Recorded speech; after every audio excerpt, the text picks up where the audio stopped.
नमस्कार, आप देख रहे हैं न्यूज एक्सप्रेस। मेरा नाम है ऋतिक ठाकुर। देश भर के करोड़ों युवाओं और जो प्रतियोगी परीक्षाओं की तैयारी करते थे यानी कि कॉम्पिटिटिव एग्जाम, उन सभी छात्रों के लिए आज का दिन बहुत ऐतिहासिक है। हम सभी ने देखा कि बीते दिनों परीक्षा व्यवस्था को लेकर के कितनी ज्यादा जो चिंता है या तनाव है देश भर में था। प्रदर्शन हुए, आंदोलन निकाला गया, लेकिन अब ऐसे में पेपर लीक करने वाले जो तमाम माफिया होते हैं, कोचिंग सिंडिकेट चलाने वाले लोग होते हैं जो इन पेपरों को लीक करते हैं या जिनकी वजह से वो बच्चे जो कॉम्पिटिटिव एग्जाम्स की तैयारी करते हैं उन लोगों को परेशानी होती है। तो अब ऐसे धांधलेबाजों की खैर नहीं है। राष्ट्रपति तक से अब पेपर लीक बिल को मंजूरी मिल गई है, यानी कि सार्वजनिक परीक्षा संशोधन का जो ये अधिनियम 2026 था, अब ये पूरी तरह से कानून बन चुका है। विपक्ष की तरफ से बहुत ज्यादा बहस इस मामले पे हुई, लोकसभा में भी, राज्यसभा में भी, लेकिन अंततः वो लोकसभा राज्यसभा में भी पास हुआ। लेकिन अब राष्ट्रपति को लेकर के ये बात थी कि अंतिम जो परिणाम है वो उनके सामने ही मिलेगा और वही मुहर लगनी थी और राष्ट्रपति की तरफ से मुहर लग गया। तो इस कानून के तहत सजा और जुर्माने को इतना कड़ा बना दिया गया है कि शायद कोई भी पेपर लीक करने से पहले 100 दफा सोचेगा।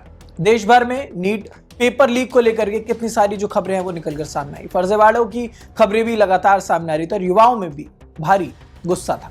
ईमानदार छात्रों की कड़ी मेहनत पर पूरी तरह से पानी फिर जाता था जब ऐसे लोग जो कि माफिया माने जाते हैं, एजुकेशन माफिया इसलिए कह रहा हूं क्योंकि पेपर लीक जब भी होता है तो लाखों में इन पेपरों का जो दाम है वो लगाया जाता है और कई लोग खरीदते हैं और उनकी वजह से वो लोग जो मेहनत कर रहे होते हैं उनकी मेहनत पर पानी फिर जाता है। इसी के लिए अब इस बीमारी को जड़ से उखाड़ने के लिए केंद्र सरकार ही संशोधन बिल लेकर आ गई है, जिससे अब राष्ट्रपति की मंजूरी भी मिल चुकी है।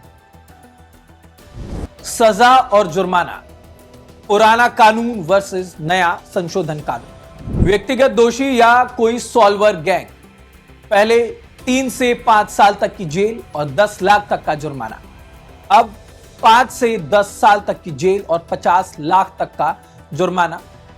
सर्विस प्रोवाइडर जैसे एजेंसी या फिर प्राइवेट सेंटर, पहले 1 करोड़ का जुर्माना और 4 साल का बैन, अब 5 करोड़ तक का जुर्माना और 8 साल तक ब्लैकलिस्ट।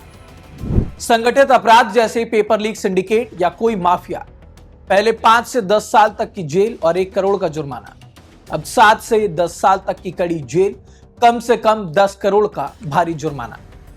तो वैसे में ये जो सजा अब बढ़ाई गई है, इसके पीछे की जो तमाम बातें हम सभी ने देखा कि किस तरीके से सीजेपी का ये प्रदर्शन हुआ, उसमें नीट छात्रों की बात हो रही थी और उसी की वजह से अब इन्हीं पर नकेल कसने के लिए सीधे 10 साल तक की जेल का जो प्रावधान है वो रख दिया गया है। अब इस बिल के जरिए ये कोशिश रहेगी कि जो भी पेपर लीक हो रहे थे वो पेपर लीक ना हो, जो भी बच्चे अपनी मेहनत से आगे बढ़ना चाह रहे थे उनको किसी भी तरीके की कोई रुकावट इसमें ना आए, क्योंकि तमाम ऐसे जो माफिया है संगठित रूप से वो एक रैकेट चलाते हैं और उनके लिए 10 करोड़ का जो न्यूनतम जुर्माना और 7 से 10 साल तक की जेल है वो तय कर दी गई है। क्योंकि अक्सर देखा जाता है कि पेपर लीक के मामले सालों साल तक कोर्ट में लटके रहते हैं, लेकिन इस नए कानून से इसका हल पूरी तरह अब निकल गया। क्योंकि पहले हमने देखा पेपर लीक होता था और लंबे समय तक वो जो केस है वो चलता रहता था, लेकिन अब विशेष फास्ट ट्रैक कोर्ट और राज्य और केंद्र शासित प्रदेश में विशेष अदालतें गठित होंगी जहां इन मामलों की जल्द सुनवाई होगी। स्पेशल टास्क फोर्स, मामलों की जांच के लिए स्पेशल टास्क फोर्स यानी कि एसटीएफ या फिर केंद्रीय एजेंसियों को अधिकार दिए जाएंगे। 90 दिनों में अपील निस्तारण, यानी हाई कोर्ट में अपील की प्रक्रिया को भी समय सीमा के अंदर पूरा करना होगा।